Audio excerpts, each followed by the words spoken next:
Okay, thank you, Donna. Thank you very much. Thank you for the plug. I'm always a little embarrassed when people introduce me in detail. I'd much rather they'd say, oh, he'll introduce himself. Um, it's great for me to be involved with the Maryland Project. As Donna said, the Maryland Project and I go back a long time, more than 20 years actually.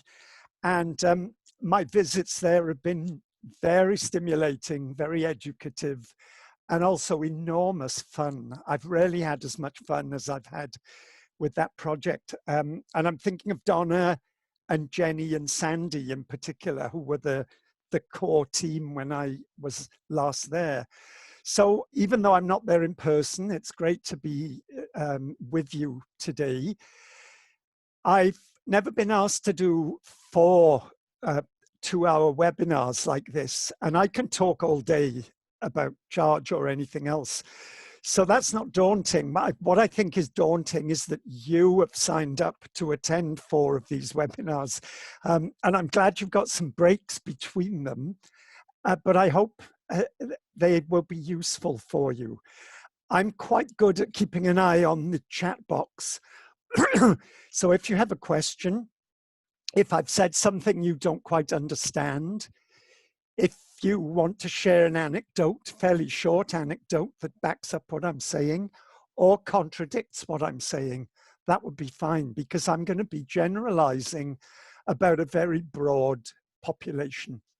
And today I'm talking about my history with charge. I met my first child with charge exactly 37 years ago in London, one of the first diagnosed in England. And I'm going to begin by talking a lot about resources, because if these webinars are helpful, you need to go on and look at the resources, because there's a lot available and a lot more coming. I've been a teacher since 1972, so it's almost 50 years I've been teaching, but I've only been in the deafblind field for 37 of those years. And I think that my main interest in the children is obviously the multisensory issues in charge and the way that impacts the children's behavior, and especially their posture and their movement behaviors, and the reasons why it influences them in that way. It's an intensely medical syndrome, and I'm a teacher, not a doctor. So when I see parents, their questions are often about medical issues, and I have to be very careful. I don't want to end up playing a fake doctor. So I can say things about medical issues, which I will in these webinars, but really I don't go into too much detail. But there is a lot of information now about the medical side of charge. At the end of this series, I'm going to show you pictures of a boy I met exactly 2 years ago yesterday. Facebook reminded me last night, it was exactly 2 years. I was in the Netherlands and I met this boy, and if I remember rightly, he was 6 years old. And I went to his school, and it was the school where Jan van Dijk was based. So it was like the holy of holies of deafblind education. And if you don't know why the boy is doing these things, I'm hoping by the end of this series of webinars, you'll know why he's doing this and what it's doing for him. So here he is taking a break, doing a head and handstand with his bare feet flat against the wall, and the bare feet are quite significant. Here he is sitting on a chair, feet hooked around the legs of the chair, flexed as far forward as he can get. Here he is typically squeezing into a tight space. All day he has to squeeze into spaces. Here he is squeezing into a small cardboard box and wedging his knees and the soles of his feet tight into the box. Here he is hanging over a swing out in the yard at school. And Here he is hanging over one of the teacher's chairs and propelling himself around the room. They did a gardening session, and here he is upside down, standing on his head in the wheelbarrow, which wasn't the point of the exercise, but this boy needs massive sensory input. Here he is carrying his backpack in a typical fashion. The backpack is on top of his head, and the straps are pulling up under his arms. It's not on his back, and this is how he likes to wear his backpack. So it's pulling down on his head, and the straps are pulling up under his arms. And here he is, again on a swing. This time he's upside down, his lap is on the swing, and he's doing another head and handstand down on the floor under the swing. And in that position, he's able to propel himself back and forth and get some interesting sensory input through the movement. All of those postures I've shown you are functional adaptations. They may look kind of crazy. They may not make sense, but they are important for this boy, and he's only doing them because of distinct sensory needs that he has as a result of having charge syndrome. And that's probably the key point of my whole all four of my presentations. These are creative acts by children who are innately curious and exploratory, who want to get things and work out all by themselves how to get those things. And we need to credit these behaviors as being smart and creative adaptations. I'm well aware that many of their creative adaptive behaviors are a complete pain in the ass for us, but for them, these are very important. And we shouldn't stop them doing these things unless they're dangerous or illegal. We shouldn't stop them doing them until we've worked out why they're doing them and what they're getting from the behaviors, so that we can perhaps help them get those things in a different way. And I think you'll see this young man at other points through my presentations, but you'll see a lot of other children as well. So let's go back to resources. When I met my first child in September of 1983, we'd never heard of charge. We had no idea what it was.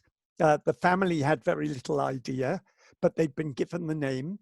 It was called charge association because it hadn't yet been identified as a syndrome.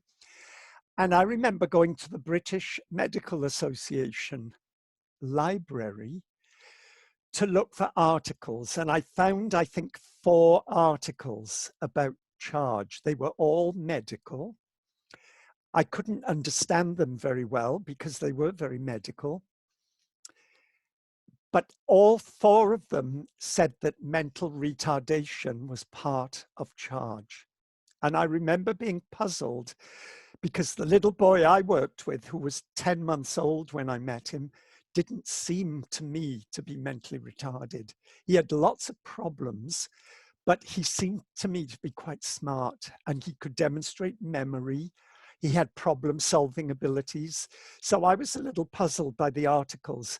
And over the years, I realized that the medical professionals who research and publish these kinds of articles actually don't know very much about child development. They don't know very much about multisensory impairment or deafblindness. So if the child isn't functioning at the same level as their sighted hearing peers who don't have charge, they assume that the child has some kind of significant cognitive disability, which isn't actually true. You can have charge with cognitive disability, but it isn't a universal part of the syndrome. So there was very little information, and I was working literally in isolation. But then a second child was referred with charge, and then a third.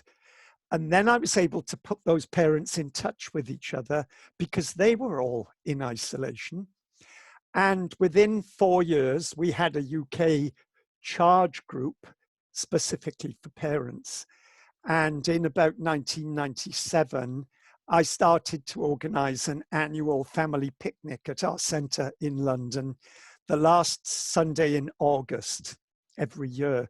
And we did that for 13 years until I left in 2000 and moved to California. Now, it's incredible looking back to think there was almost no information, because we're seeing more and more and more information. And if you look at this slide, I've put the Charge Syndrome Foundation first because they are the gold standard.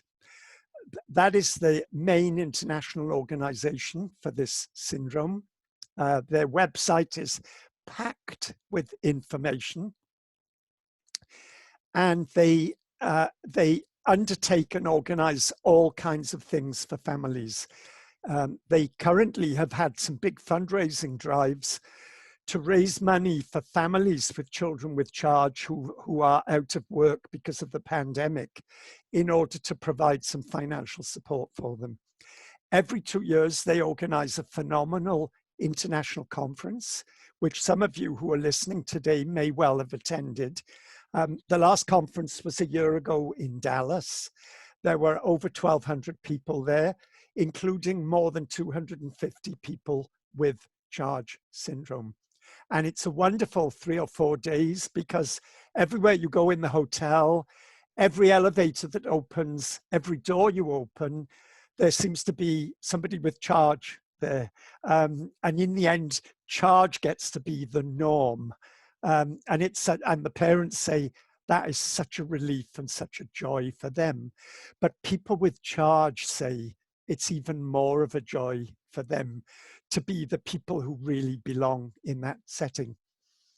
Then Perkins School for the Blind in Massachusetts has an interesting series of short charge videos called webcasts, which you might want to look at. There are 2 universities, Central Michigan University and Mississippi State. Both have psychologists who've created charge laboratories looking at developmental aspects of charge. I'll say more about that in a moment. Cincinnati Children's Hospital has a charge clinic, which is now about 5 years old. I've been there twice. It's phenomenally good. All the medical specialists in the team know about charge. So the parents go in and they don't have to spend the first half hour answering questions about charge and educating the medical specialist. They've had 2 in-person conferences, and their conference last week couldn't be in person. So on Friday, they had a virtual conference that lasted about 7 hours through the day. I watched most of it, and it was fantastically good. Fabulous presenters, and that is all going to be available online free of charge, probably next week. The National Center on Deafblindness, NCDB, is the biggest repository of information about deafblindness in the world. You can easily get lost in it, but I would recommend it, not just for charge syndrome, but for anything pertaining to deafblindness. But there is a whole section on charge syndrome. Texas School for the Blind and Visually Impaired, California Deafblind Services, Sense UK, which is my old organization when I was working in England, Deafblind International, or DBI. All those organizations have information about charge on their websites.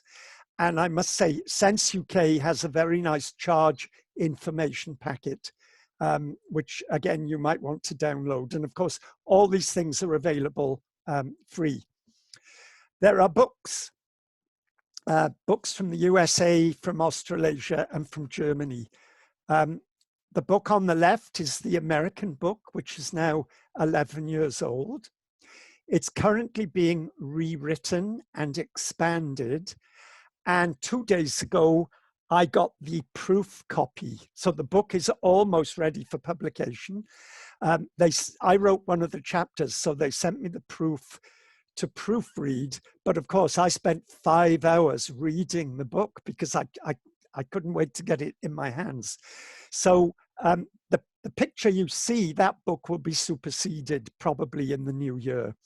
The other book, the Blue Book, is a German book, but it's all in English. And then there are two more books. The book on the left is a different German book, but all in German. But I thought I would tell you about it in case you're bilingual. And the other book, called Why I Am Me, was produced by the Family Association for Charge in Australia and New Zealand. And the book was actually written for people with charge, but it's become extremely popular. It's been translated into German, and I've heard rumors it may be translated into French or Spanish soon. It's a good introduction because it's simple. The information was simplified. And yesterday, again for proofreading, I was sent a copy of this booklet, which was produced by the German and Australian New Zealand groups together. It's in English. It's called Hey, I Reached Adulthood, What Now? And it says adults who have charge syndrome talking about school, job, living, and independence. So there's more and more stuff coming, and that I imagine will also be published and will be free of charge. You won't have to pay for that. So there's a lot coming out. Whoops, sorry, wrong slide. Facebook. I'm on 6 different Facebook pages about charge syndrome. One of them is the German page. My German is not great, so I use a translation service. The others are all, there's a Charge Foundation page, a British page, an Australian, New Zealand page, the German page. There's one for parents of infants with charge. There's another one for parents of toddlers and young children with charge. They are very powerful. I think I've learned as much about charge from being on Facebook as I've learned from working with people with charge in my whole career. And if you're a parent and there's a particular issue or a puzzle about your child, you can post about it on Facebook. And if you're lucky, parents all over the world will respond with their story, what worked for them, what didn't work for them, and including professionals who are on those pages.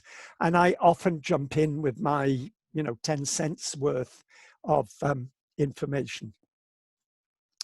And then the Australia New Zealand group produced an online training called Understanding Charge Syndrome, which came out earlier this year. And I'll talk about that in a moment. The American Journal of Medical Genetics has issued 2 charge-focused journals, one in 2005, and the one you see a picture of in 2017. All the articles are about charge, and both these editions are available free on the Charge Syndrome Foundation website. They are predominantly medical, of course. This is the newer one, and this is what it contains: new insights and advances, genetic counseling, inner ear malformations, cranial imaging, the heart, endocrine phenotypes, immunodeficiency. It's very medical, but there is one chapter on behavior, and I was one of the co-authors, where we look at charge behavior issues and try and analyze where they come from. And we've come up, my colleague Tim Hartshorn was the main author, and he came up with 3 main areas to focus on. One is pain, one is sensory issues, and one is anxiety. And I have to say, we still don't know a lot about anxiety, especially in older people with charge. But I will talk about that in more detail in the 4th webinar next week. This is Lily Slavin. She's a psychology doctoral student at Central Michigan. She produced a wonderful checklist of educational needs for individuals with charge syndrome.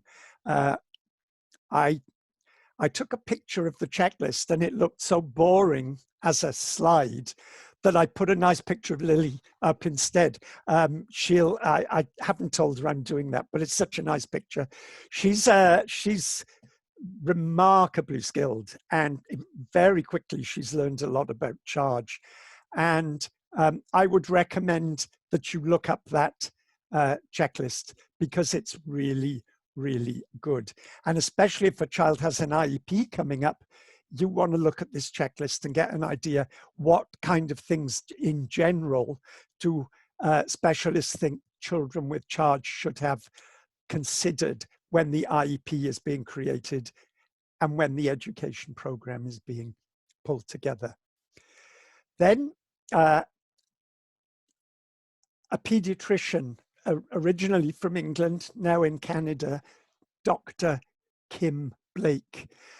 She and a few colleagues produced a different checklist, Charge Syndrome Checklist, Health Supervision Across the Lifespan.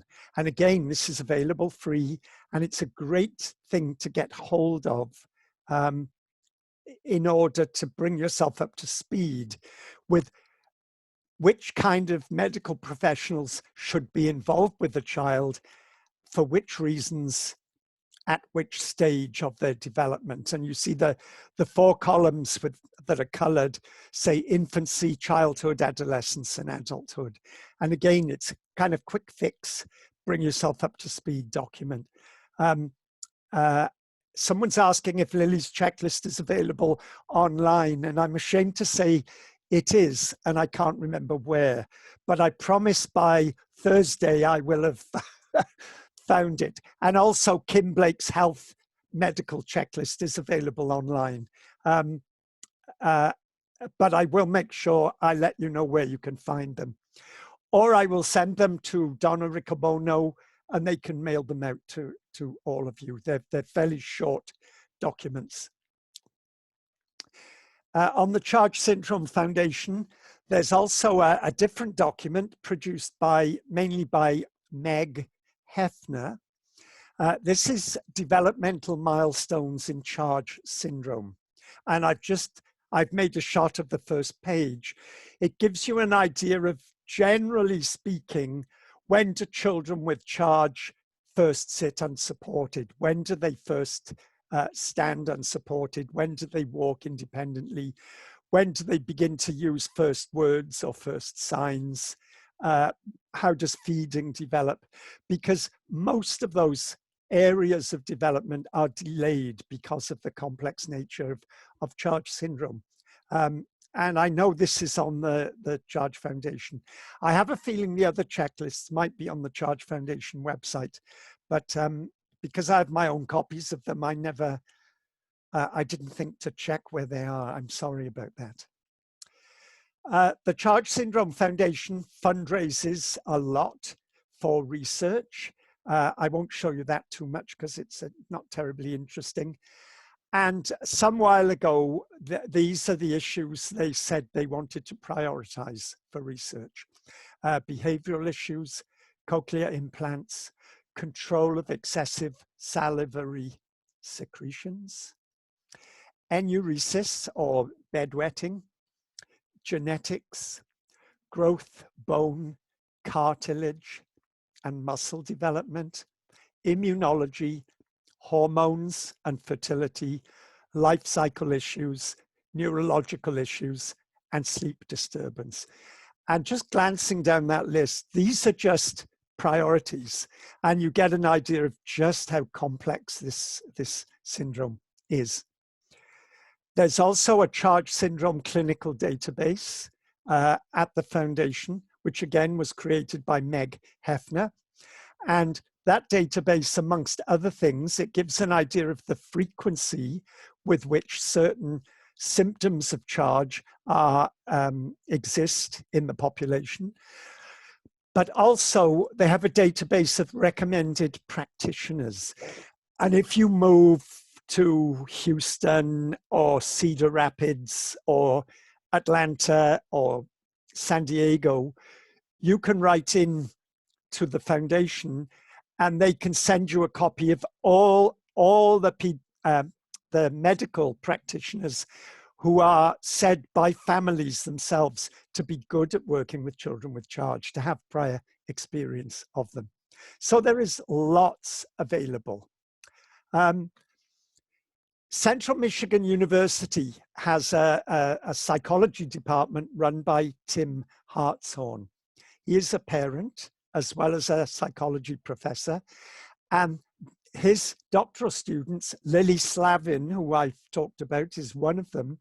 They produce research on these kinds of topics, and I won't go into detail, but you can see if you look very quickly, educational interventions, fatigue, anxiety and calendar systems, social play, physician-parent communication. And now there is another charge lab at Mississippi State, run by one of Tim's ex-students, Casey Stratton Gadke.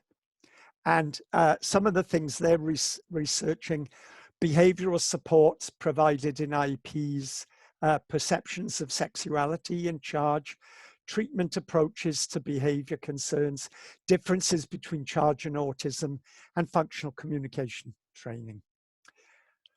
I mentioned Cincinnati Children's Hospital. The first two conferences were videoed and they are available on the hospital website, but I would especially recommend last Friday's conference, which was designed to be seen over a computer, so will be much easier to watch. And this is the online training module that I mentioned from the Australia-New Zealand parent group. It's very long. It covers a lot of ground. There were 10 of us picked. They did it, not me. So I didn't say the top 10 charge syndrome experts from around the world. I don't see myself like that, and I don't know how many of that group do. There are obviously more charge syndrome experts around the world. We happen to be the 10 they knew and roped in to make this. But there's a lot of information there, and you can go back to it and go back to it, and it's all free again. So recommended. So it's taken me all that time to run through just my quick overview of what's available. And just a reminder that all the state deafblind projects in the USA are obliged to do a census every year for the Department of Education in Washington, DC. And the most up-to-date information we have is from 2 years ago.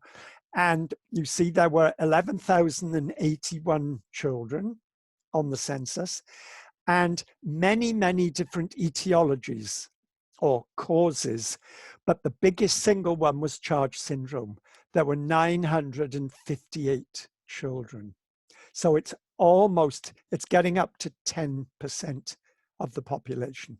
So charge has gone from being a very obscure, little known, rather mysterious condition to being a big time issue. And these days, if you come into the deafblind educational world, you are probably going to come across people with charge syndrome quite quickly, and you're going to need to get up to speed.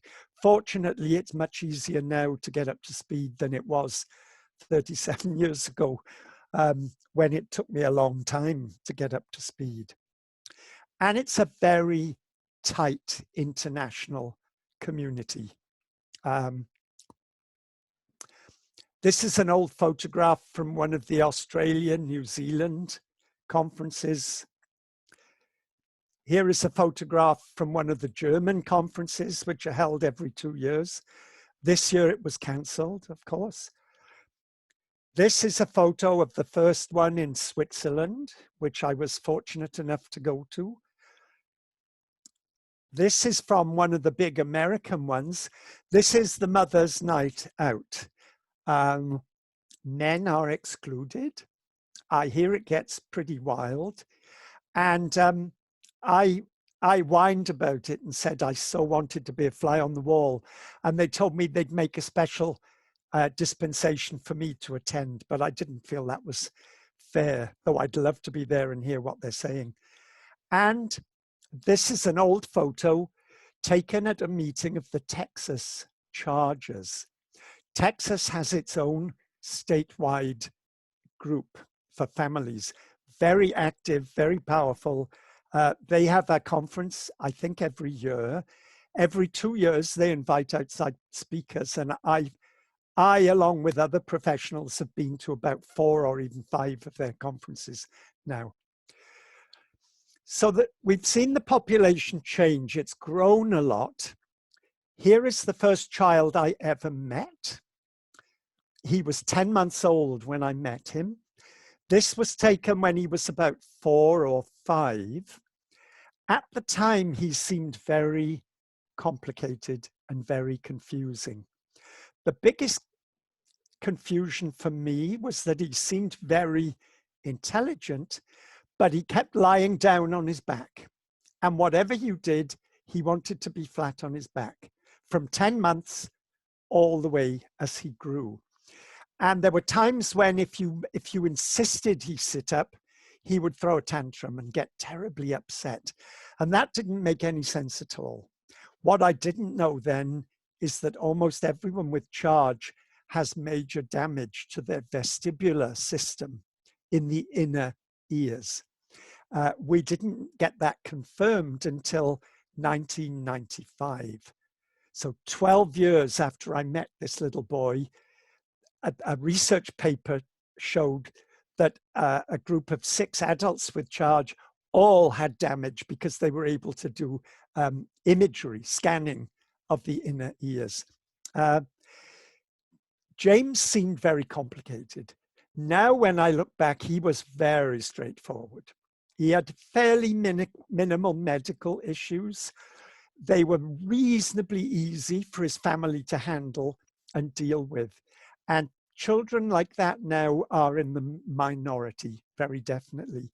And for more and more children with charge, this is their first experience of the world. This is how their lives begin.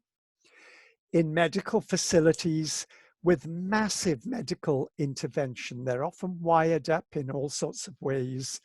They're being medically treated in very invasive ways. And they're in very hostile environments for what we would call normal child development, normal relationship building, normal bonding, and the development of normal attachment. And this kind of experience isn't just necessarily for the first few days or weeks of life, but this could be the child's life for the first year or 2 years, or even 3 or 4 years in exceptional cases. That has big implications for their development, especially their emotional and social development, but it also has big implications for the family and the parents. And it's good to know that they may well have had to work through this. And sometimes you meet a family with a child with charge and the child has died and been resuscitated. And I worked with one family, the girl had died twice and been resuscitated twice. And that puts your input as a professional into a whole different frame of reference when you're working with the family. So the name was an acronym, and it was based on what were thought to be the 6 main anomalies. And they knew there were other anomalies, but they picked these out as the 6, and they shuffled them around, and it spelt the word charge. So the word charge has no particular meaning, but that's where the name came from. And the name has been kept, but these 6 are no longer a guide. So people always want me to go through CHARGE, but it's a bit misleading. And a long time ago, I counted up 38 anomalies, and I list some of them here. Again, don't get too stuck on this because all this is in the literature. But the big breakthrough in identifying charge came in 2004 when a genetics team in the Netherlands discovered a mutation on gene CHD7. and they realized this was in most cases the cause of the CHARGE syndrome in individuals. And in my amateur way, I asked a geneticist to explain, and I couldn't understand what she was saying. So she explained it very simply. She said CHD7 is like a dispatcher gene. After the egg is fertilized, this is the gene that tells proteins where to go at what time in order to start to form a fetus and build a new life, a new child. And rather like building a house, you need somebody to organize the raw materials. You don't want all the stuff for the roof to arrive first. You want the stuff for the foundation. And you don't just want a bit of concrete, you want enough concrete to build a proper foundation. And you want enough bricks or enough wood to build the whole of the walls, not just part of the walls. And because of the anomaly in that gene in these children, right from the beginning, from conception, things start to go wrong. And the right proteins don't go to the right place at the right time, which is why CHARGE is such a complex, multi-system disability, and why so much goes wrong from the top of the head to the tips of the toes. I won't say any more about that, but gene testing is now widely, it used to be quite rare and phenomenally expensive. That's improved over the years. There are people who seem to have CHARGE. When they're tested, they can't find the anomaly in CHD7, but they can still be given the diagnosis on the basis of the clinical criteria that they have. And the geneticists tell me it's just that the genetic testing isn't refined enough to find the gene anomaly in every person. So we can still use the criteria, diagnostic criteria. The anomaly is thought to be spontaneous or accidental in almost all cases, but there's a very small group where one of the parents carries the gene and can give it to their child. And in some cases, that parent doesn't have any obvious symptoms.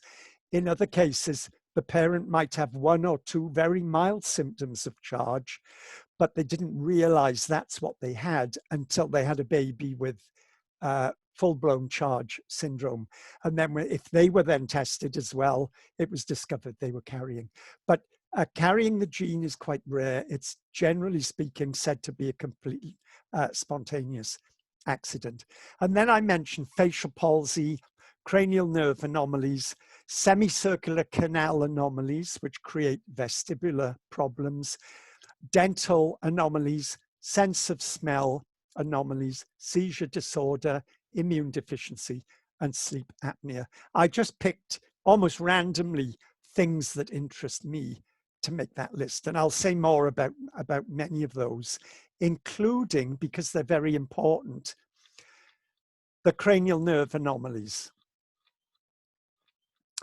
And the ones, you know, we have 12 pairs of cranial nerves, and they actually control all of our functioning. They link the brain to the body to control all of our functioning. And it's particularly important in CHARGE that the damage can be with cranial nerve 1, which controls the sense of smell, nerve 2, which controls vision, nerve 7, which controls the face and the facial muscles, nerve 8, which is particularly important because that's the nerve that controls our hearing sense and our balance or vestibular sense, and nerves 9 and 10 control our ability to swallow. And you see the percentages are an estimate of the number of people with CHARGE who have damage to that particular cranial nerve. So all of them except the facial nerve 7, there's very high incidence of damage. And with the nerve 7, with facial palsy and facial clefting, the faces are not just malformed, but often there's no change of facial expression. And it's important to remember that children who never change facial expression are not perceived to be intelligent. And I know that that doesn't make sense logically, but most of the people in the world out there, if a child's face is always blank, or always in a big smile, or always in a scowl, people start to question just how intelligent that child is and how aware they are. And one of the things I love about children with CHARGE, with facial palsy, if they can't smile, they explore ways to smile. You're often using their hands. This is quite an advanced technique because he's braced his hands by his fingers by his ears and his thumbs, so he can maintain the smile for a long time. This is typical of the adaptive behaviors these children discover. Nobody taught him to do. I know this boy's parents, and they said the first time he did this, we were amazed. We didn't even know he didn't know that he couldn't smile. Here's a girl who's practicing. She's got a way to go. And when I talked about this, I was sent this picture. This is a boy who pulls his mouth down to scowl. When he's a little bit pissed with his mother, she gets this scowl from him putting 2 fingers in his mouth. So, you know, look at what children do, because that gives you the most valuable insight into who they are and what they're capable of and what they're thinking. So CHARGE is absolutely unique, but it's also very complex. And I always cringe a bit when people say, oh, this is David Brown, he's an expert in CHARGE syndrome. And I think, boy, I wish I were an expert, because there's so much I still don't know and don't understand, but I'm still learning. And if you work with children with CHARGE, you realize that everything is much more complicated than it seems. And you learn to take those blinders off your brain and your eyes and expand your view and question everything much, much more. So I'm going to go into a bit of detail about things that get overlooked. I'll be talking about some of the more mainstream issues in my other webinars. On Thursday, I'll talk about vestibular and tactile and proprioceptive problems. And next week on Tuesday, I'll talk about vision problems.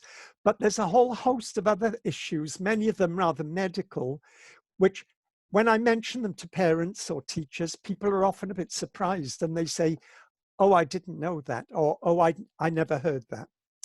So first of all, dental issues. We know that if there are significant dental problems, health can be affected, and these children are very vulnerable to health problems. So we want to make sure health issues are not being made worse by poor dental situation, but also sometimes dental issues can be a main source of pain. So let's look at the dental issues. Cutting teeth can be very delayed, which is the normal pattern. Sometimes it can be on time. Sometimes it can even be early. And I've heard of some infants with CHARGE being born with teeth. The teeth have already come through even before birth. But generally speaking, the cutting of the teeth is delayed. And that isn't anything to worry about in most cases. But it does mean that teething and the associated problems of pain and excessive drooling may well be an issue beyond an age when you would normally expect that in a baby. Teeth grinding. I'll talk on Thursday about why children with CHARGE grind their teeth so persistently. It's mostly a sensory behavior and it's functional. That's important to say. But obviously, excessive, strong teeth grinding doesn't do much for your teeth. Then we know in CHARGE, the dental enamel on the teeth tends to be of poor quality, so that the teeth are particularly prone to decay and the development of cavities.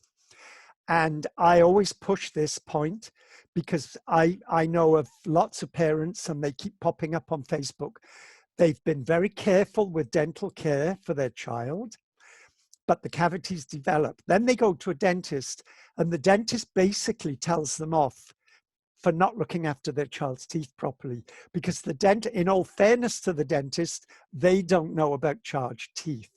And the parents, of course, are very upset because they have been looking after the child's teeth. So they need this information to explain it to the dentist.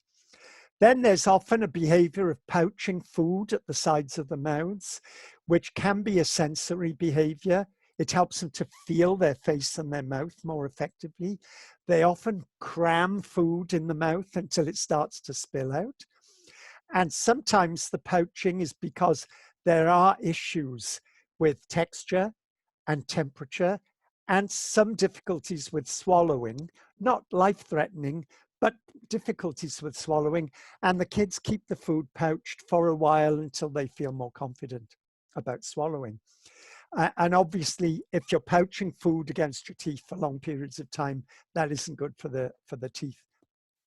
There are some medications which are innately bad for teeth, but they serve other functions.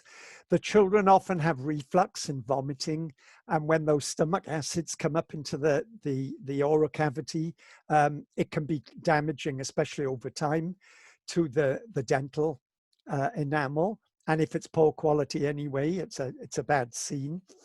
Then there's facial clefting and facial palsy, which means the teeth are all messed up.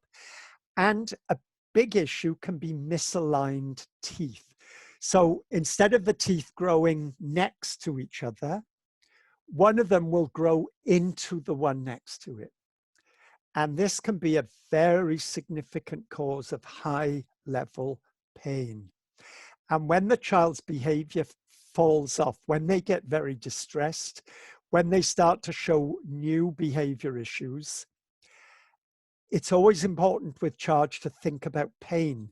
And one of the aspects of pain we should be thinking about is dental pain. So it's quite helpful if the dentist x-rays the teeth just to make sure that there isn't significant misalignment, which will need to be repaired by the dentist, either with extraction or surgery to prevent that, because it's obviously going to take time for the tooth to grow and impact into the one next to it, but the pain can build and reach excruciating levels. This is a picture of this child has had major cleft lip and cleft palate repaired. And once the repair is made, this is the state of the teeth. And a teenager I know in Germany recently had surgery. These pictures are from his mom. This is the state of the teeth before the surgery. And there you see just how badly formed the teeth are. And after a long surgical procedure, this is the teeth in a much more normal alignment around the mouth. This is before and this is after. So there are all sorts of medical interventions possible these days. Some of the plastic surgery I've seen has been miraculous. I've seen children with charge with not just no upper lip, but no nose, just a big bloody hole in the middle of their face. Then I see them 2 or 3 years later, and if you didn't know, you wouldn't even realize that was their previous facial makeup. So there's all sorts of possibilities. So teeth. That's dental issues. Then hypocalcemia, or poor calcium absorption from the diet, might be a possibility. And the recommendation usually is a calcium supplement. And obviously, if the child isn't absorbing calcium, that has implications for bone growth and bone structure, and it can contribute to small stature. And we know that people with charge tend on the whole to be quite small. You see pictures of groups of siblings. The one with charge is often quite a bit shorter than the others, not always. Hypoglycemia, or low blood sugar. So the child might show episodes of irritability or tiredness. They might go drowsy, the skin might sweat profusely, and they need that glucose level brought up. I thought this was rare, but a charge issue. But in the Cincinnati conference last week, I think it was an endocrine specialist, possibly, I can't remember now, didn't feel that it was that common. So who knows? Seizure disorder, again, it's a minority, but it's definitely there. We used to think it wasn't a charge anomaly. Then we thought it was only teenagers and adults. And now we know it could be quite young children. It can start suddenly.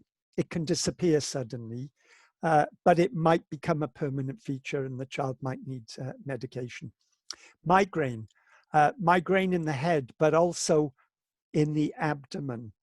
If you can try to imagine severe cramps in the stomach or colic in a baby. And the migraine in the stomach can be associated with constipation. And in fact, the gastrointestinal tract, there's a whole range of GI issues which are now being researched much more.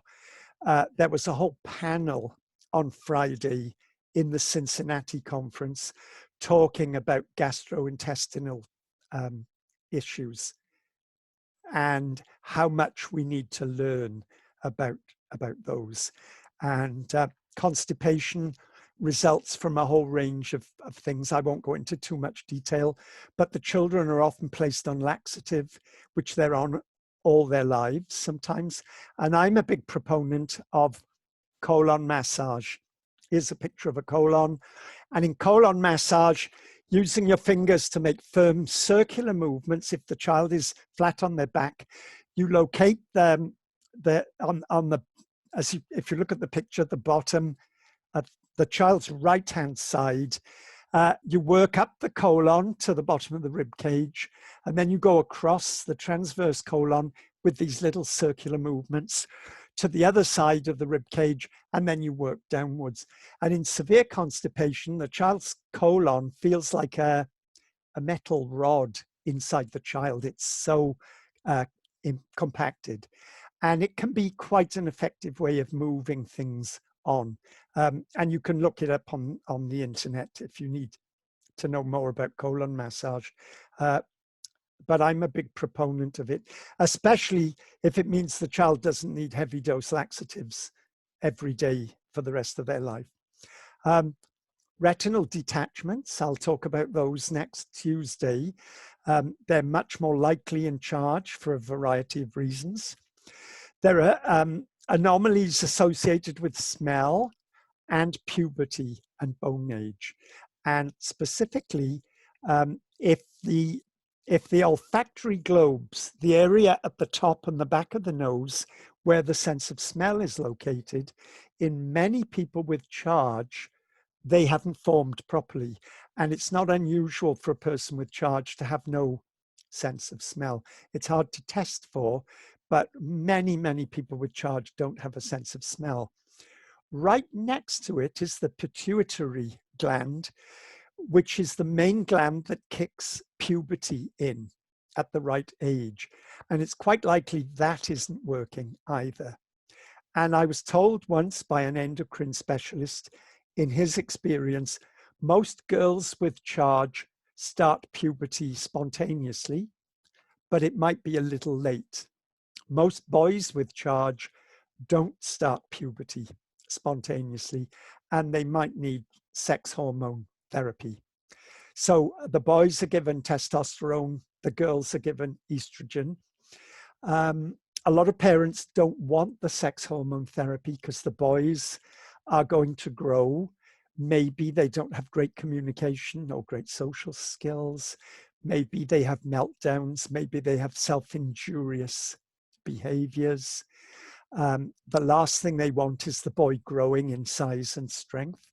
And of course, for the girls, parents sometimes don't want the sex hormone therapy. They don't want the girls to develop periods. The problem with not starting it, if it hasn't started spontaneously, is that if those hormones don't kick in, they don't slow down the bone aging in the child's body. And those children's bone age will advance very rapidly to the point where they could develop osteoporosis quite early. I talked to a parent yesterday whose son is almost 22, and she's turned down testosterone therapy because of these intense behavioral problems. And she's well aware that that could be a risk health-wise in terms of bone age. But she said they just can't face the idea of him growing and growing in strength. There are all kinds of obstacles to walking and speaking, and it's a lot more to do with just visual impairment and hearing impairment. And if I have time next week on Thursday, I'll talk about those. Scoliosis or curvature of the spine can be remarkably common, developing over time for a variety of reasons. And the Charge Foundation recommends that everyone with Charge should have their spine examined either by a PT or an orthopedic specialist once a year. The examination can be purely visual, and it might mean asking the person to strip off from the waist up and then sit and stand and walk and turn so that they can get an idea if there is curvature of the spine, what degree it is, and whether it's advancing or not. And treatment could be all sorts of PT type activities to improve muscle strength and improve posture against gravity. In more extreme form, the child could be given a body brace. And in the most extreme force, the child might get surgery to insert titanium rods along the spine. And here you see on the left a before photo of a severely curved spine. And on the right, after the surgery, you can clearly see those titanium rods, which are attached to the spine, and you can see that the curvature has been softened quite a bit. It's obviously extremely invasive surgery, but if the scoliosis is developing rapidly, it can be life-saving surgery, because if the scoliosis develops too far, the child's rib cage starts to put pressure on especially the lungs, but also the heart and blood vessels, and those children can develop life-threatening issues as a result. So not an easy option, like so many things for the parents. Oops, I keep going back to my dental. I'm obsessed with dental issues. Obviously. Immune system deficiency. We think for many people with Charge, the immune system isn't working well, and that's finally being investigated. And there was a lovely brief session in the Cincinnati conference from an immunologist who was very, very interesting. And then at the bottom, particularly of interest for me as a teacher, difficulties with self-regulation. And if you've worked with children with Charge, you know they do not self-regulate very effectively, and that's putting it mildly. And I will talk a bit tomorrow, a bit on Thursday, and a lot the following Thursday about self-regulation issues and some of the ideas we're exploring to help with it. So, I hope this is making sense to you. I know I'm covering a lot of very complex information. That was an hour, and I've covered like a week's worth of stuff in 1 hour, but you can go back and look at it. And nobody's asking questions, so I assume you're following. So I want to say a bit about deaf-blindness or multisensory impairment. And Donna already read a quote from me. This is another quote from me. Most people with Charge that I have met satisfy the criteria for being considered as having deaf blindness, even if they have some useful vision and hearing. This meaning deaf blindness is a disability that is defined in functional, not clinical terms. And for each individual with Charge, It's mostly about difficulties in accessing information, not just from the world around them, but even from their own bodies. And this is hard for us to understand if we don't have these kind of problems, because one of the most pressing challenges for people with charge is getting their brain in contact with their own body before they can start to think about getting their brain in contact with the world around them. And I'll say a lot more about that tomorrow, on Thursday, but I'll just leave that with you now. So even if the child is said to have normal eyes or normal ears, there are likely to be functional difficulties with using vision and hearing, which will be evident when you observe them and when you study their developmental history. Oh, and this is, that's rather like the quote Donna read. Children with Charge syndrome are truly multisensory impaired, having difficulties not only with vision and hearing, but also with the senses that perceive balance, touch, temperature, pain, pressure, and smell, as well as problems with breathing, swallowing, eating, drinking, digestion, and body temperature control. And I just picked some, but the list goes on and on and on. This is far more complex than you can probably imagine. And as somebody said, yes, these slides will be available. And at some point, I will give you my email address. I can't remember where it comes up, probably on Thursday, but you can always email me for more information. And Charge syndrome involves many more senses than just vision and hearing. And it's not enough only to think about the touch sense for compensation. And you will see this slide again on Thursday and again next Tuesday, and you might see it next week on Thursday. We all learned in school that we have 5 senses, and we all know that's vision, hearing, touch, smell, and taste. And in fact, we have a lot more than 5. And here I put some of the others. So we've got vision, hearing, and touch. Then we've got proprioception, and I'll talk a lot about that on Thursday. Temperature, the ability to feel temperature, to feel hot and cold. And closely allied to that, pain. People forget that pain is a sense. Pain perception is a sensory input. And then we have vestibular, located in the inner ears. And on Thursday, proprioception and vestibular senses will be the main focus of my webinar.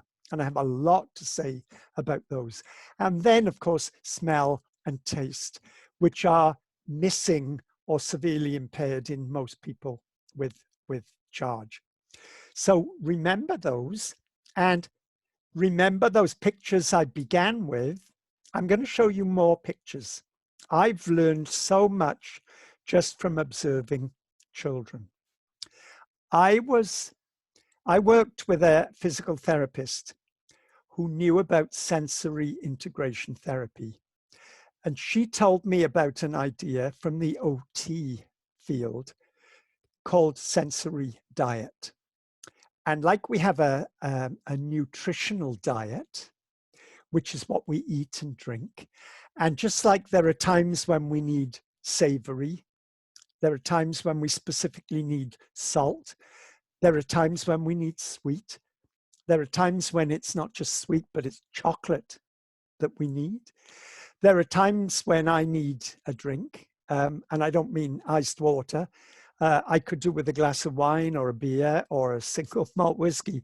And in the same way, there are times when we need certain sensory inputs, especially to wake us up or to calm us down. And children with Charge demonstrate those needs very clearly.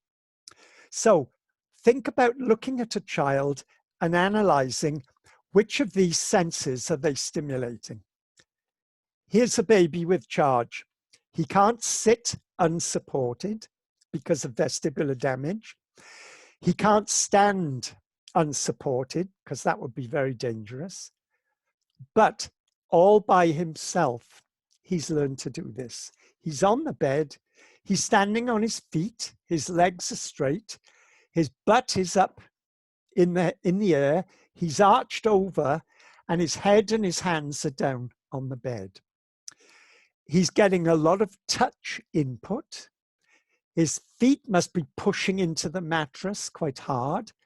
There must be a lot of pressure on the top of his head and through his spine because his body's leaning forwards on his head. His hands and arms are also getting pressure. And he's also upside down, so we might be getting some vestibular input from his head being tilted over. But most of what he's getting is pressure and stretching, and they are proprioceptive inputs. And as you will learn on Thursday, it's the proprioceptive sense that picks up compression, stretching, and twisting.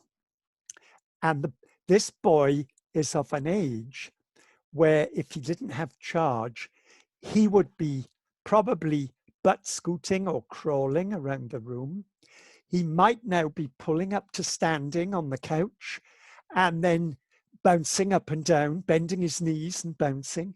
He might even be beginning to cruise sideways and take steps along the couch. He can't do any of that. But at this age, children's brains need a very rich diet of proprioceptive and vestibular input, not least because those sensory inputs help the brain stem to develop. If the child isn't getting those in the conventional ways, they're going to have to look for ways to do it themselves, ways that are available to them, ways that are safe and not dangerous. And that's just what he's doing. Think of a typically developing child of this age. They love being thrown in the air. They love being bounced. They love being spun round. They love to stand and bounce by themselves. They love to bang things. They love to cruise.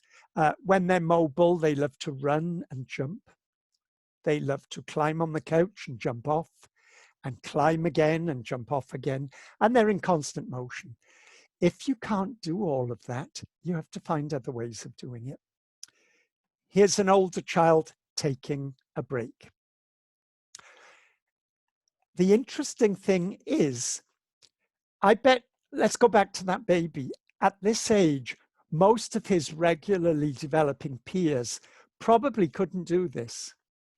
They probably wouldn't have developed this skill because they're too busy developing other more mainstream normal skills for their age. And how many kids of this age would do this and would want to do this and could even maintain this posture while they watch a cartoon on television? If you need this kind of pressure input, you will find ways to get it in a dose that satisfies what your brain is asking for. This cropped up on Facebook about 4 hours ago. And the mom who posted it said, she said something like one of hundreds of photos, you know, regular behaviors. Here's a child squeezing into a box after coming home from school, squeezing into a box to chill out, to calm down, to wake up, who knows? But she knows she needs this. Here's a child squeezing into a tight space. Here's a boy who's got a wonderful paddling pool on the lawn, but he's chosen to go into the small plastic box instead. Much more contained, more pressure on his body, and a much better sense, I would imagine, of where his body is in space. Here's a girl squeezed in a box, and here's somebody who's emptied all the toys from her toy box, and she's got into it. And you can see she's kneeling down, so there's a lot of pressure. All those behaviors to me suggest a problem with the proprioceptive sense. It's certainly not getting enough stimulation, so the children are doing things to get more pressure, stretching and twisting, to help their brains work out where their body is and what their body's doing. So you'll get a lot more on that in 2 days' time. You'll also get a lot more on the vestibular sense. And I have 2 articles about those senses, which Donna has. And then the vestibular sense, much more complicated. I will show you this again on Thursday. This is a diagram that shows what you should find in the inner ear on both sides of the head. So these structures should be there on both the left and the right. They would be very small and very fragile. And they're all hollow, they're all filled with fluid, and they're all lined with nerve hairs. And the thing at the top that looks like a snail shell is the cochlea, the organ of hearing. And sound comes to that through the ear canal and through the middle ear. And the sound vibrations go through the fluid in the cochlea, and the nerve hairs are moved by those vibrations, which creates electrical energy, which goes to the brain, and the brain perceives it as sound. Everything below that snail shell is the vestibular apparatus. And as I said, it's all hollow. As the head moves around, the fluid in those structures swirls around, and depending on the way it swirls and how it moves the nerve hairs, it tells the brain, this is what the head's doing. It's either not moving or it is moving, and it's moving in this direction at this speed. And that information is being fired up to our brains all the time.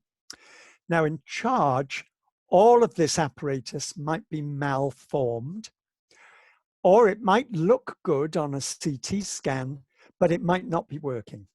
And in children with charge, when it is malformed, it's the semicircular canals especially that are missing or not working. So you can see 2 bulbs, the saccule and the utricle. They are often there in children with charge. One of them is triggered by vertical movement, like being in an elevator. The other one is triggered by horizontal movement, like walking or being in an automobile. The semicircular canals are these 3 curved pipes. There are 2 of them you see, and one is coming out of the picture towards you. They pick up head movement. And in many children with charge, when they have a scan, those structures are missing, or there's just little bits of them. But even if they're all there, they might not be connected through nerves to the brain. So there will be significant problems with the vestibular sense. And the vestibular sense is really, really important. In some ways, it's the most important of all those senses that you saw, even more than vision and hearing. And I say in an article, children often adopt specific postures, and you've seen these in some of those pictures. These postures provide essential extra tactile and pressure information to the brain about where the child's limbs are in space, and also confirms for them that they are securely fixed and not moving or floating around. And I think it's very helpful with children with charge to look at those children and assume that their brain is not connected to the body very effectively. The brain is connected to the body through the senses. The brain doesn't know anything, and it can't do anything unless it's connected to the senses, and the senses are collecting information and sending it very efficiently to the brain. And that's not just information from the world around us, but also information from the body itself.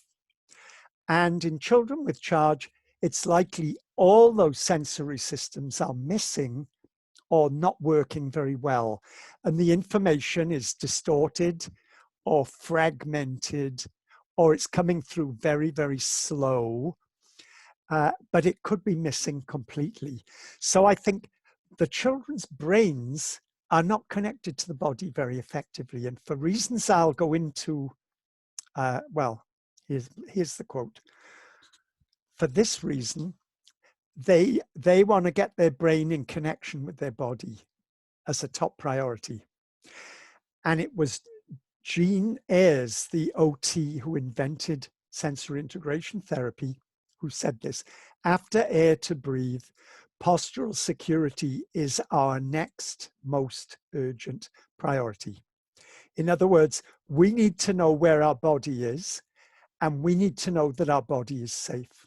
And we're going to do that first before we do other stuff, like follow what mom's telling us, or do what the teacher wants us to do in this lesson. I'll say a lot more about this tomorrow, Thursday. I keep saying tomorrow. And a prime question, because of the vestibular issues, is where is my head? And we see the children again and again do things like head weaving, side to side, often in a kind of figure of 8, to increase the vestibular sensation coming to the brain. They bind the head with string, or they put a box or a hat tight over the head. They might hold their head. They might press the head against a wall or stand on the head, like you've seen.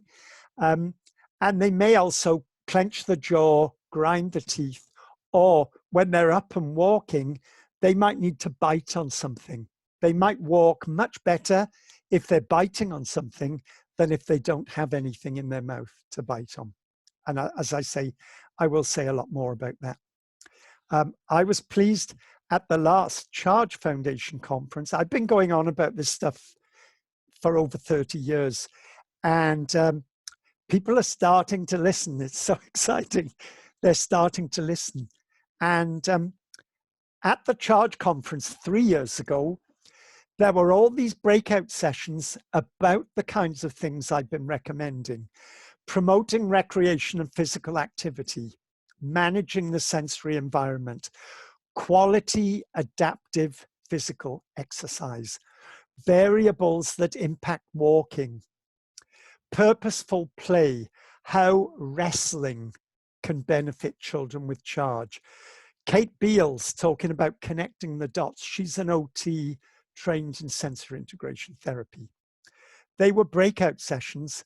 There were also poster sessions on the sensory base of unusual behaviors in children, trends in and barriers to recreation participation, impact of variables on the attainment of walking, effective positioning interventions to facilitate fine motor skills in school-age children, and teaching gross motor skills and balance to children with Charge. So these issues were right there on the agenda at the conference 3 years ago, and again at the conference last year somewhere else. Dallas, I couldn't remember where it was, in Dallas. Where am I going with this? I was going to talk a bit about communication, but I don't know. I'm just throwing in a few closing things now because we have half an hour left and my timing's been quite good. I see somebody tells me that her son is one of those upside down kids. I'm not surprised. These, you know, I'm generalizing big in these webinars, and generalizing is always a bit dangerous because every child is unique. And one of the paradoxes of Charge syndrome is all the children are different and unique, and all the children are just the same.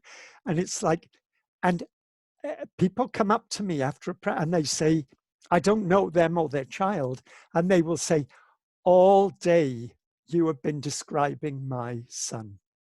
It's like you know him inside out. And I'm always pleased, but I always make a point of saying, but remember, I don't know your son. That's really important to remember. Maybe I've described a lot of the Charge type features that your son shows, but I don't actually know him.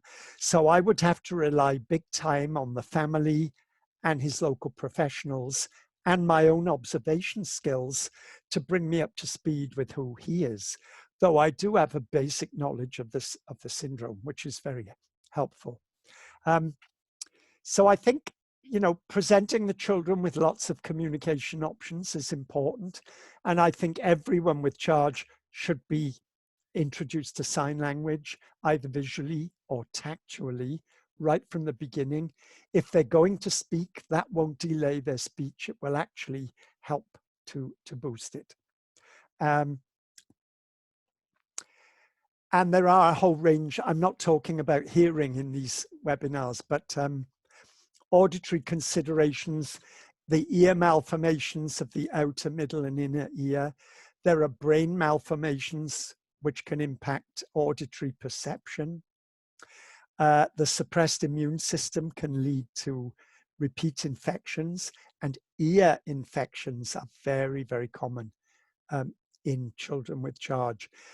Head trauma, because the children fall a lot. They often like to put deep pressure on their head, and sometimes they bang their heads or they knock their heads. Sometimes those behaviors get more severe because they're upset or frustrated or angry or anxious. Or because they fall because of their balance problems. So there could be all kinds of sources of head trauma. The preference for being supine, flat on the back. You know, the ears are designed for fluid to drain out of the middle ear through the eustachian tubes. And in charge, the eustachian tubes might be missing. They might be very narrow, but also they're designed to drain down under gravity. If you're flat on your back much of the day, they're not doing their work very effectively. There's a whole range of behavioral issues, like I've mentioned. There might be sensory integration dysfunction.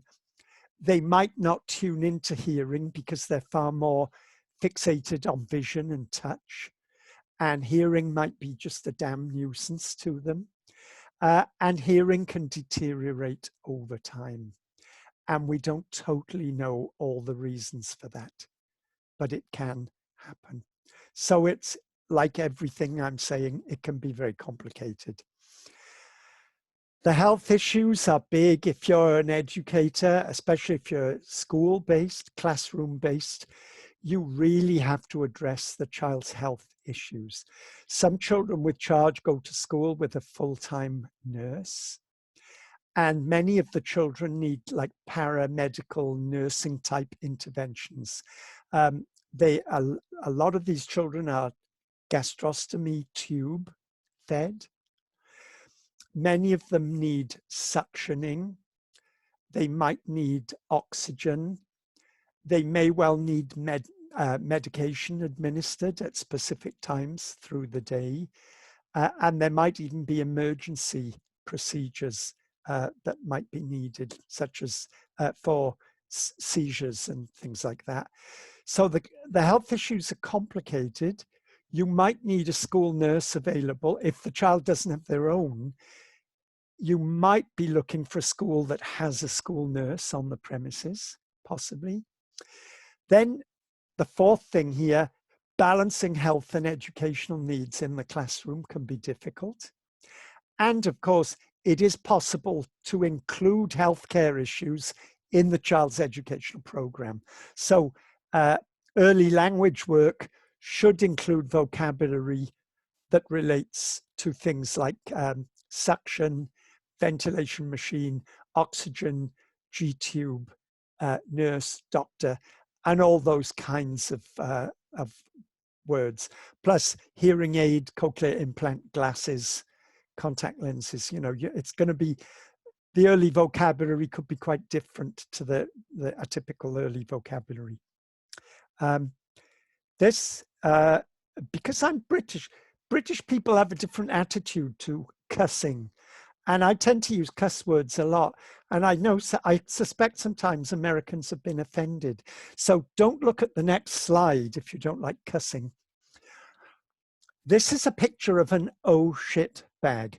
Now the words are an American mother's, but there was a correspondence on YouTube years ago has anyone got recommendations for a good bag to carry all the child's medical and paramedical stuff when you go out, so you don't get cut short if there's some kind of medical need or emergency? And obviously it might have diapers in it, and it might have wet wipes and all those kinds of things, but this is more complicated, so you're going to need paramedical type stuff. And one mother posted this bag, and she posted details of what it's called, and she said, I always call it my oh shit bag, because whenever we go into a crisis, I always think, oh shit, and I grab the bag quickly because I'm going to need to dive into it, and I need it organized so I can find stuff fast, because I don't want my child to need hospitalization because I couldn't intervene quickly enough. And it's just another indication of what the children and their families are living with, particularly in the early years. And then there was a correspondence. How do you organize all your child's medical equipment? And people were seriously posting pictures of these shelving units and saying, you know, this might be helpful to you because you've got to keep all this stuff organized. And I'm going right back to the beginning of my talk because I didn't show this at the very beginning. But this is a picture from the Charge Foundation conference in Chicago about 5 years ago, or maybe 7 years ago, I don't remember. This is a table outside the banqueting hall where we had the Saturday night party. And this is the end of the night. When I arrived, that table was full of medical equipment. There were wet wipes and diapers. There were feeding tubes and feeding tube attachments. There were whatever they're called, the tubes you use for suctioning. There were latex gloves. There were all the things you might need if you didn't bring them with you or if you ran out of them. And by the end of the evening, what you see is those reserves are greatly depleted because that room has had 250 people with charge in it for like 4 hours. And there's a banquet, a meal, and a disco, and all sorts of fairground attachments and all, you know, face painting. But meanwhile, you need that outside. And at home, there can be so many things that you might need this kind of storage to keep them under control. And somewhere I have a picture of the cochlear implant equipment. You know, when your child gets an implant, they give you all this stuff and you get booklets to help you know what it's for and what you do. And it's quite devastating, the sheer amount of stuff there that you have to keep together, and it has to be accessible, and it may need to travel with you. Very, very complicated. So, management issues. Again, this isn't a complete list, but these are some of the things that educators as well as families are going to have to address. I talked about constipation. It can be very common. It can be chronic and so severe that the child needs surgery. There is a condition called megacolon, which is where the constipation has been left so long that the colon has grown and grown and got more and more packed. When there's surgical intervention to remove all this junk, the colon is so distended that it doesn't go back to being a narrow tube. It stays large and flabby. There are issues with the autonomic nervous system, and we don't understand a lot of that, but we know it's a problem in charge. So amongst other things, the colon, the peristalsis, or the muscle movement that moves the food through the system, isn't working effectively. So the food isn't being moved to its ultimate destination in the toilet. Muscle tone tends to be low in children with charge. The posture is poor, so the children are often horizontal. The diet might not be very conducive to good bowel movement. So there are many reasons why constipation can be an issue.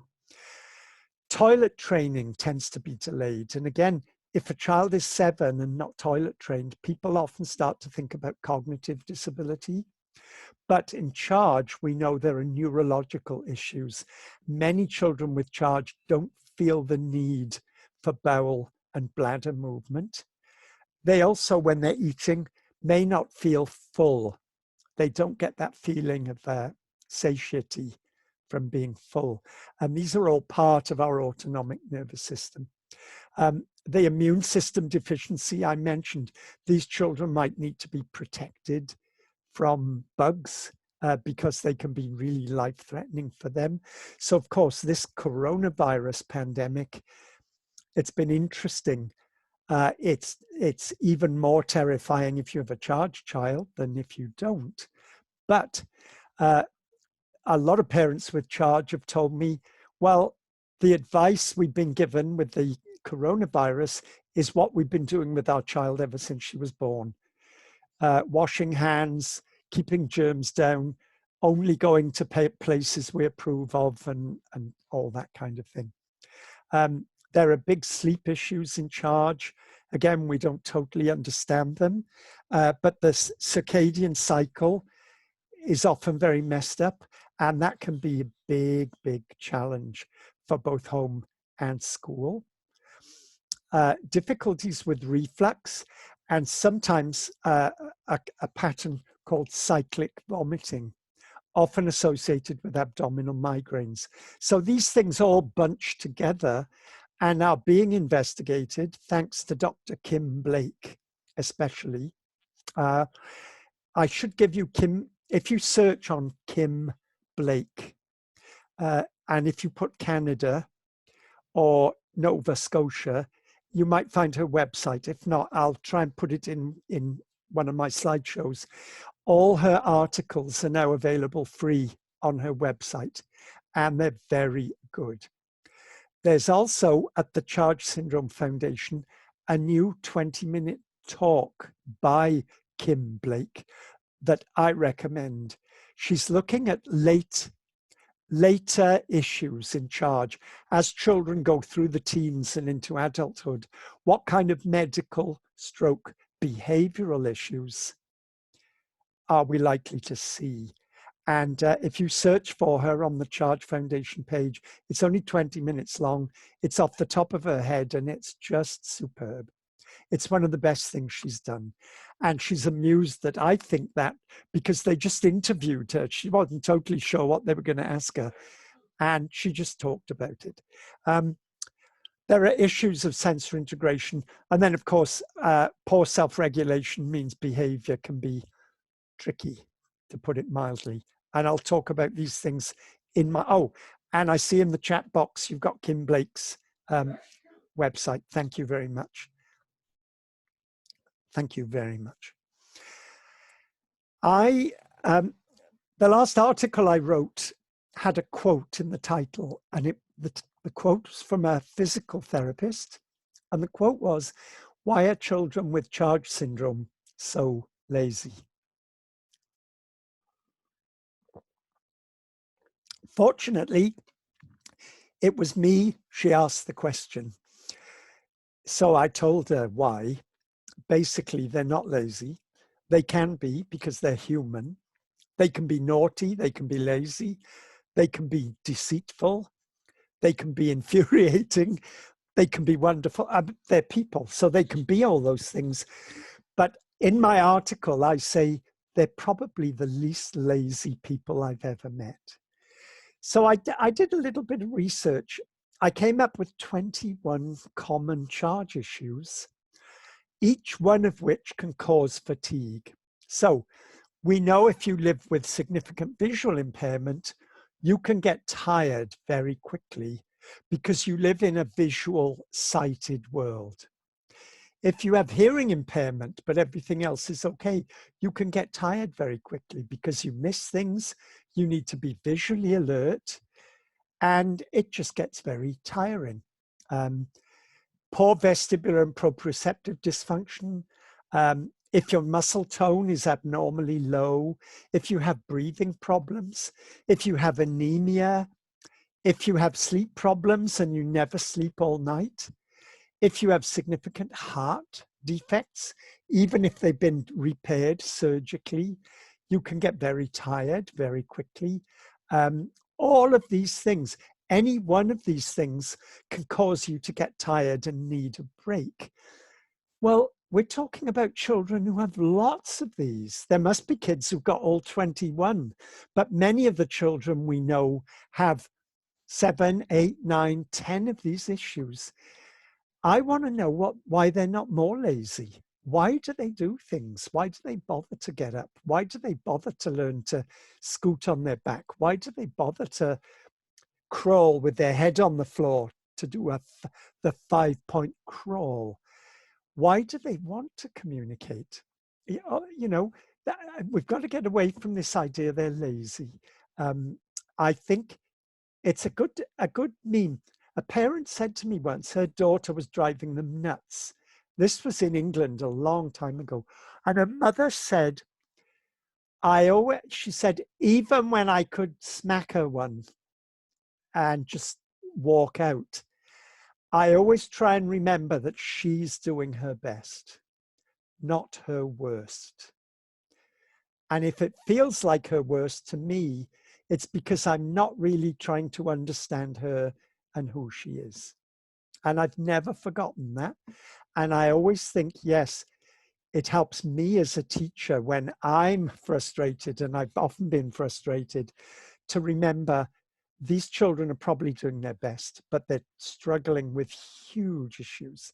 And our job is to identify those issues, understand them, and then support them in ways that help functioning. So I have 3 more slides. And my computer's telling me I have low battery because I've pulled the lead out. There, good. So I've told you lots of problems. It's been, you know, bad news all the way. But I want to finish on a quote. This is something I wrote 23 years ago. It's the only thing I've written that's famous. Although Donna Riccobono did quote me at the beginning, and I thought, wow, she's right. She said it verbatim. I wrote this at the end of an article with all the issues. I said, I know of no identified subgroup within the population of people with multisensory impairment or deafblindness who have so many medical problems of such complexity and severity, and with so many hidden or delayed difficulties, and yet no subgroup has shown such a consistent ability to rise triumphantly above these problems. They don't lose charge syndrome. You've got it for life. You've got a lot of these issues for life. But boy, when you realize what they're dealing with, they're amazing in their ability to do what they do, truly amazing. And then I say, people familiar with charge association, it was still called that in 97. People familiar with charge association often speak about iron willpower, great spirit, and a marked sense of humor being distinctive features of most people with charge association. Though as far as I know, this is the first time these particular aspects of the condition have appeared in the literature. And I believe that, obviously, back then. I'd been working with children with charge for 14 years by then.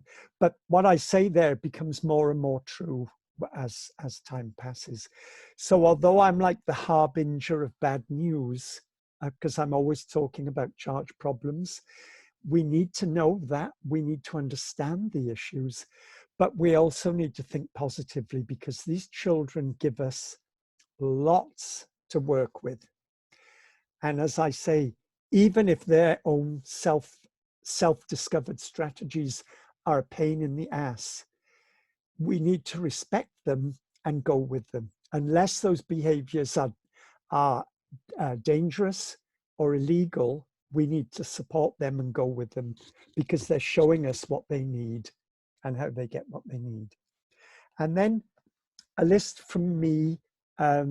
What do we want in the future? What do I want in the future? Well, I'd like more and more research, especially medical research on the genetics, immunology, especially, and the digestive system. This looks like it might be the key to all kinds of behavioral challenges and dysfunctions in all kinds of skill areas. Digestive system, osteoporosis, vestibular issues, sleep disturbance, and low muscle tone. We've always justified low muscle tone in charge because there's visual impairment, breathing difficulties, vestibular dysfunction. But there is some thinking that sometimes the muscle fibers might be of poor quality in charge, and there may even be small groups of muscles missing in some children, especially in the shoulder girdle. So that needs to be investigated. I'd like to see improved identification of children. These children should be spotted at birth now, but often we meet children who are a year old, 18 months old, 3 years old before anyone's made a diagnosis of charge. And sometimes they're more like 7 or 8 or older before charge comes up. Age-related developments. When I started in the field, the only people with charge we knew were babies. And then we started to meet slightly older kids, and then they started to grow. But 37 years on, there's a growing number of adults with charge, and they're coming up with issues and needs that weren't common with the babies and toddlers. So there's a need for a lot more emphasis on the adult side of things, both medical and behavioral. I haven't talked about life expectancy. The medical records used to suggest that life expectancy was very poor, which it probably was back then, because the population's grown so much, because we can now keep these babies alive, which we couldn't do 40 years ago. But the oldest person we knew with charge was a lady in Denmark who was exactly the same age as me. I'm 71, she was 70 years old. She was 6 months younger than me.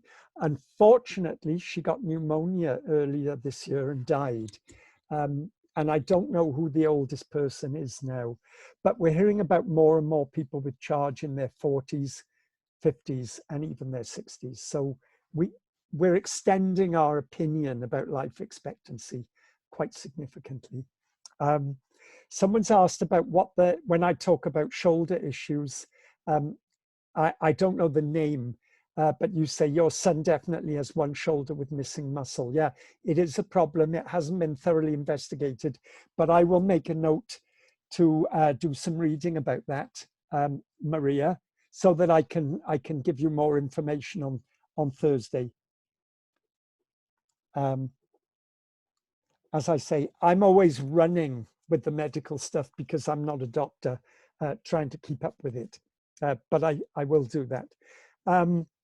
Investigating the behavioral issues. This is big time my area as a teacher, especially problems with self-regulation and executive function problems. And I'll talk about those in the last webinar. Improved educational strategies. We've learned a lot, but we have a long way to go. And improved awareness of the best assessment procedures. These kids are assessed appallingly badly by educational systems. And assessment is my big thing. I mean, of everything I do, I'm most interested in assessment. And I'm amazed how often professionals, they either assess the wrong things or they misinterpret what they're seeing. You know, child's in diapers, 7 years old, or there's a cognitive issue. Well, there might not be, because, you know, it's not your intelligence that tells you you're going to poop. It's certain nerve pathways from your bowel to your brain, and so on. And it's like that, you know, when you meet a child, they're wearing an implant or hearing aids, they understand speech really well, but they sign expressively. And people want to know how we can make them speak, because if they can hear speech, they could speak if they wanted to. And I always say, well, we don't speak with our ears. You know, you've gone a long way from hearing speech and understanding it to actually producing it. And people don't think on that level. So, you know, educating people is the name of the game, and that's what I do. And I will finish up with my email address. This is my email, welshgold@gmail.com. I didn't say this at the beginning, I'm not English. Most people in America think I sound English. I'm actually Welsh. I'm from Wales, which is a tiny little country next to England. And it's even smaller than Ireland. But, you know, the UK is England, Wales, Scotland, and Northern Ireland. And people like me are not English. We were conquered by the English in 1270. So we've been controlled by England for a long time, but we're still not English, but we speak English. So my email is welshgold@gmail.com. You can email me. I do try and get back to people, but sometimes I get a little overwhelmed. And that was like a taster for the next 3 webinars. Some of Donna Riccobono has some of my articles. I've also made a resource list with lots of articles in it linked. So once you have the list electronically, you can just click on the links. And I forgot to send it to Donna, so I will do that straight away, and she can make that available to you. And you'll find about 7 or 8 of my articles are there, but lots of other things as well on related topics. Many of them are not specifically about charge, but they're of relevance to charge. And I think if you're a parent, those articles can be very valuable, not just to help you understand, but to help you train other people. And sadly, if I say something to your pediatrician or your child's teacher about charge, they may listen and believe me much more likely than if you're saying it. And that's just a fact of life. And it shouldn't be like that. And sometimes if you can get an article and a highlighter pen, and if you can mark the bits you really want them to see about your child, that can be the way to go. Because if you give a 3-page or a 6-page article to a teacher or a pediatrician, they're not going to sit and read it. But if you can show them easily and quickly the bits, the relevant bit, I mean, it might all be relevant, but there might be urgent stuff that you want to get the message across to them. Because you, unless you're very lucky, you're going to know more about charge than any of the professionals you meet, unless you go to the Cincinnati Children's Hospital Charge Clinic. And parents are going now from a bigger and bigger area. So I'll be back on Thursday. I'll be talking about multisensory issues, and especially about the vestibular and proprioceptive senses. And I hope then, oh, there's somebody from Scotland there. Scotland the Brave, excellent. I'm not anti-English. I should say my father's from England. So I'm kind of half English, but I do make a point of saying, no, I am Welsh. And that's why my email says Welsh.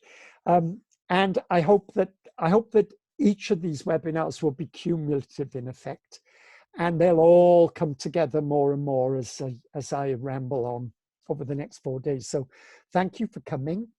Thank you for listening. Thank you for staying. Hardly anyone's gone 2 hours later. That's excellent. And I will do the bits of research I promised, and I will send the resource list to Donna straight away. Oh, and Lynn is here. Lynn, yes. That's the problem with webinars. You don't know who's there. And, you know, if I'd walked in a room and seen Lynn, I'd have gone straight over to her. But there you go. Nice to see you, Lynn.